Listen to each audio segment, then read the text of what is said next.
மூலம் கேட்டை நட்சத்திரத்தில் ஆண் பிறந்தாலும் பெண் பிறந்தாலும் எல்லாருக்கும் ஒரு கவலை வந்துடும். ஆனால் மூல நட்சத்திரத்தில் பிறந்தவர்களுக்கு நல்ல ஆற்றல், அதாவது பெண்ணாக இருந்தால் ஆண் போல் நல்ல ஒரு ஆற்றல் மிக்கவர், அதாவது ஆஞ்சநேயருடைய பலம் இருக்கும். அப்படிங்கிறதுனால தான் அந்த காலத்துலலாம் மூல நட்சத்திரம் ஆகாது. ஏன்னா நல்ல எல்லா வகையிலும் சிறந்து விளங்குவாங்க. அதை அந்த காலத்துலலாம் பெண்களை விரும்ப மாட்டாங்க. அதனால் இந்த மூல நட்சத்திரம் பிறந்தவங்கள ஒதுக்குவாங்க. ஆனால் இப்போ அது மாதிரி கிடையாது. இருந்தாலும் மூல நட்சத்திரம் கேட்டை நட்சத்திரம் பிறந்தவர்களுக்கு எல்லாருக்குமே ஒரு பயம் இருந்துகிட்டே இருக்கும். அந்த பயம் எதுவுமே கிடையாது. இந்த நட்சத்திரத்தை பிறந்தவர்களும் உங்களுக்கு மன பயமாக இருந்துச்சுன்னா, ஐயோ இந்த நட்சத்திரம் இருக்குது அப்படின்னு பயம் இருந்ததுன்னா, நீங்கள் வணங்க வேண்டிய கடவுள் யாருன்னா ஆஞ்சநேயர். ஏன்னா ஆஞ்சநேயர் நவகிரகங்கள்லாம் ஆஞ்சநேயருக்கு கட்டுப்பட்டது.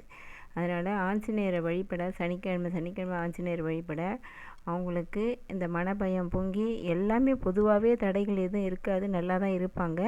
இருந்தாலும் பெற்றவங்க அவங்களுக்காக ஒரு பயத்துக்காக இந்த ஆஞ்சநேயரை வழிபட்டு வரும்போது அவங்களுக்கு எல்லாமே இரட்டிப்பு நன்மையாக நடக்கும். ஏற்கனவே நல்லா நடக்கும். நீங்கள் ஆஞ்சநேயரை வழிபட இன்னும் இரட்டிப்பாக அவங்களுடைய காரியங்கள் தடையில் இல்லாமல் நடக்கும்.